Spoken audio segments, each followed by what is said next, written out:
اس میں بھی ایک مصرف ہے کہ جو لوگ صدقات یعنی زکوٰۃ کو کلیکٹ کرنے جاتے ہیں، اس زمانے میں نبی الاسلام کی طرف سے جاتے تھے نا لوگ جو کلیکٹ کرتے تھے بھیڑ بکریوں کی زکوٰۃ، تو ان کی تنخواہیں بھی اس میں سے جائیں گی اور ان کو باقاعدہ تنخواہ دی جاتی تھی.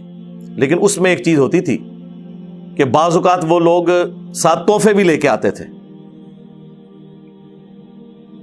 اور جب بیت المال میں زکوٰۃ جمع کرواتے تھے تو کہتے تھے یہ تو زکوٰۃ ہے جو ہم نے کلیکٹ کی ہے آن دا بہاف آف پروفٹ صلی اللہ علیہ وآلہ وسلم اور اس کے بعد خلفائے راشدین کے بہاف کے اوپر، اور یہ وہ تحفے ہیں جو لوگوں نے ہمیں دیے ہیں. تو نبی علیہ السلام فرماتے تھے تم اپنی ماں کی گود میں جا کر لیٹو، یعنی اپنے گھر میں ہی رہو، میں دیکھتا ہوں کہ تمہیں کون تحفہ دیتا ہے. یہ تحفے تمہیں اس پوسٹ کی وجہ سے ملے ہیں. ظاہر ہے کوئی اور بھی صحابی گیا ہوتا اسے بھی مل جاتا. تو نبی علیہ السلام وہ جو تحائف ہے نا وہ توشہ خانہ میں جمع کرواتے تھے. ہاں یہ توشہ خانہ چونکہ اب آپ کو سمجھ آ رہا ہے نا، اس زمانے میں بیت المال،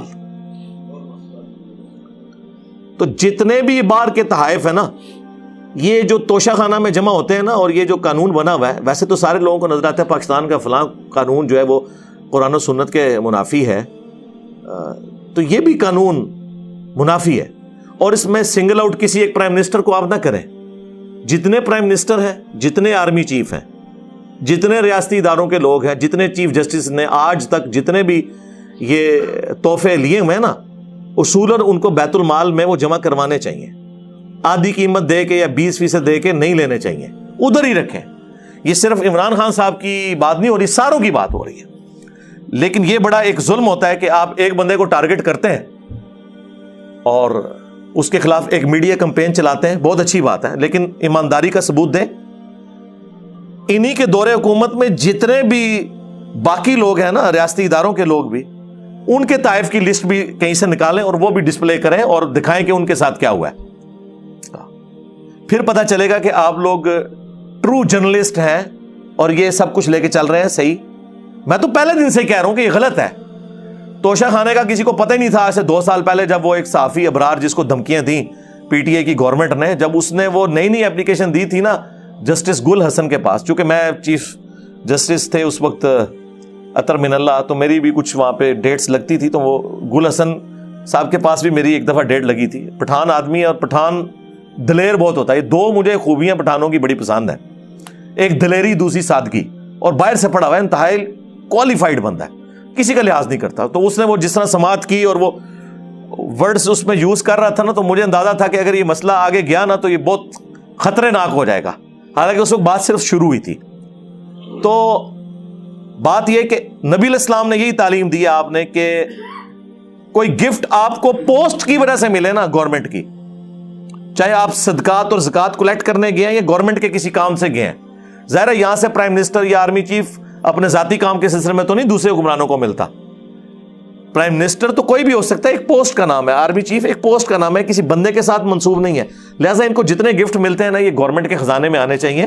اور پھر دیکھیں اتنے مہنگے گفٹ ہیں، ان گفٹس کے ذریعے ویسے ہمیں تو یہ کہتے ہیں آپ 10 روپیہ ڈیم فنڈ میں جمع کروائیں، 20 روپیہ سلاف فنڈ میں جمع کروائیں، اور خود انہوں نے لاکھوں کروڑوں کے جو گفٹ ہیں وہ اپنے پاس رکھے ہوئے ہیں. اور صرف گفٹ نہیں، پھر ان کی رشتہ داریاں ہوتی ہیں اور پھر آگے یہ سارے کے سارے معاملات چلتے ہیں ان کے.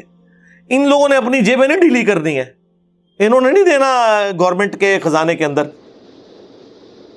تو نبی علیہ السلام نے یہ حکم فرمایا کہ وہ تحفے آپ نے اپنے پاس نہیں رکھنے. تو وہ تحفوں سے سلسلہ شروع ہوا. اس زمانے میں بیت المال، آج ہم اسے توشہ خانہ کہتے ہیں. تو تنخواہیں کلیکٹرز کی اسی میں سے آئیں گی، یہ ذہن میں رکھیے گا. اور یہ کوئی صدقہ خیرات نہیں ہے. اب یہ جو آپ نے کہا کہ اس میں وہ گفٹ وغیرہ دیتے ہیں، گفٹ وغیرہ کس چکر میں آپ کو دے رہے ہوں گے وہ؟ ہاں، اگر بیت المال میں ایک چیز جمع ہوئی، اس کے بعد تنخواہ کے عوض اگر آپ کو کچھ ملتا ہے نا، پھر تو آپ لے لیں. لیکن صرف اس وجہ سے کہ آپ اس دفتر میں ملازم ہیں، آپ کو بکرے مل رہے ہیں، تو کیا پاکستانی پوری عوام کو وہ بکرے مل گئے ہیں اور ان کا گوشت نہیں ملا؟ تو آپ کس چکر میں بکرے لے رہے ہیں؟ صرف تنخواہ کے علاوہ جو کچھ لیں گے پھر باقیوں کا بھی حق ہے. آپ سے زیادہ حقدار لوگ موجود ہیں. آپ سے زیادہ حقدار وہ لوگ ہیں جو بیچارے بے روزگار ہیں. آپ کے پاس تو پھر بھی تنخواہ آ رہی ہے نا آپ کو. جو بے روزگار لوگ ہیں وہ تو زیادہ حقدار ہیں. تو یہ تحفے تحائف اس میں سے نہ آپ لیں. باقی جو آپ کو تنخواہ مل رہی ہے وہ آپ کا رائٹ ہے, آپ ضرور لیں. بلکہ نبی الاسلام تو بعض آپ کے ساتھی ریلیکٹنٹ ہوتے تھے تو آپ ان کو زبردستی دیا کرتے تھے کہ جب ہم کسی کو پوسٹ دیں گے تو ہم اسے ساتھ تنخواہ بھی دیں گے یا جو کچھ دیں گے, اور اس میں وہ ریلیکٹنٹ نہ ہو. اسی کے تحت سرکاری ملازمین کی تنخواہیں ہوتی ہیں, اسی کے تحت فوج کی تنخواہیں ہوتی ہیں, پولیس کی ہوتی ہیں, جوڈیشری کی ہوتی ہیں. یہ الگ بات ہے کہ ہمارے یہ سارے ادارے اپنے آپ کو ملک کا حاکم سمجھتے ہیں, حالانکہ ملک کے حاکم جو ہیں وہ عوام ہیں. اب یہ بات اگر کوئی مذہبی پلیٹ فارم سے کرتا ہے تو وہ فوراً مولوی چکر پڑ جاتے ہیں, وہ جی عوام کی حاکمیت, یہ تو جمہوریت شرک, اور خود یہ سارے حکمرانوں کے تلوے چاٹتے ہیں, سارے ان کنگز کے, ان بادشاہوں کے, ان ملوک کے قدموں میں بیٹھے ہوتے ہیں.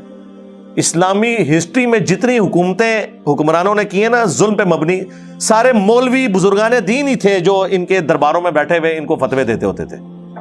اس زمانے میں اگر ان کو ہوتا نا کہ عوام کی حاکمیت ہونی چاہیے, ہر شخص کو اللہ تعالیٰ نے آزاد پیدا کیا, کسی کو حق نہیں اسے غلام بنایا اپنا, جبکہ وہ عوام اپنے ٹیکسز کے ذریعے تمہاری تنخواہیں بھی دے رہے ہوں.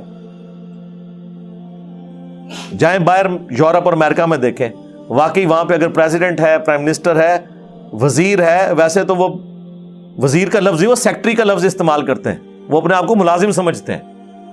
ڈیوڈ کیمرون نے کس طرح جب وہ گھسا تھا وہ ہاسپٹل میں تو ادھر کا جو ہاسپٹل کا ہیڈ تھا اس نے کس طرح اس کو نکال دیا کہ میری اجازت کے بغیر تم کیسے آ گئے ہو. یہاں پرائم منسٹر کا دورہ ہو نا کسی ہاسپٹل میں تو کئی مریضوں کو وہاں سے شفٹ کر دیتے ہیں وہ جگہ کھلی کرنے کے لیے. یہ فرق ہے. اور یقین کریں وہ بندہ حیران ہو جاتا ہے, جناب پرائم منسٹرز ہیں, اپنے بیگ اٹھائے ہوئے ہیں, اپنے بچوں کو بھی خود اٹھایا ہوا ہے, سڑک کراس کر رہے ہیں, سائیکل پہ جا رہا ہے. جی اتنا بڑا جج ہے, سائیکل چلا رہا ہے. ویسے ہمارے بھی یہی کچھ کرتے ہیں. یہ سارے ملازم آپ کو یہاں نظر آئیں گے. آپ ذرا انہی لوگوں کو انگلینڈ کی سڑکوں پہ اور فٹ پاتھوں پہ آپ دیکھیں نا, انہوں نے خود ہی اپنے بیگ اٹھائے ہوئے ہوتے ہیں. وہاں ساری ان کی افسری نکل جاتی ہے جا کے, کیونکہ وہاں پہ لوگ پھر اس چیز کو عیب سمجھتے ہیں. ہم بھی تو ویسے جاہل ہونے کی وجہ سے ان کو پروموٹ کیے ہوئے ہیں نا. یہاں بھی اگر لوگ عیب سمجھے نا اس بات کو کہ ایک بندے نے ساتھ اتنے بندے رکھے ہوئے اپنا سامان اٹھانے کے لیے, تو یہاں پہ بھی یہ لوگ منہ چھپاتے پھریں. وہاں اس لیے نہیں, یہ نہیں کہ وہاں یہ ملازم نہیں رکھ سکتے, ان کے پاس تو اتنا پیسہ ہے, آپ کی سوچ ہے. صرف وہاں پہ لوگ کیا کہیں گے, اس نے سامان اٹھانے کے لیے بندے ساتھ رکھے ہوئے. وہاں ان کے سامنے اپنے آپ کو اس طرح پریزنٹ کرتے ہیں جس طرح وہاں اچھا سمجھا جاتا ہے. تو اس کا مطلب ہے کہ یار پاکستانی عوام سے تو زیادہ ایجوکیٹڈ ان کی عوام ہے. جنت ہی پھر بھی تسی جانا ہے, یہ لگ جائے گا پتہ. تو تنخواہ آپ لے سکتے ہیں, باقی چیزیں نہیں.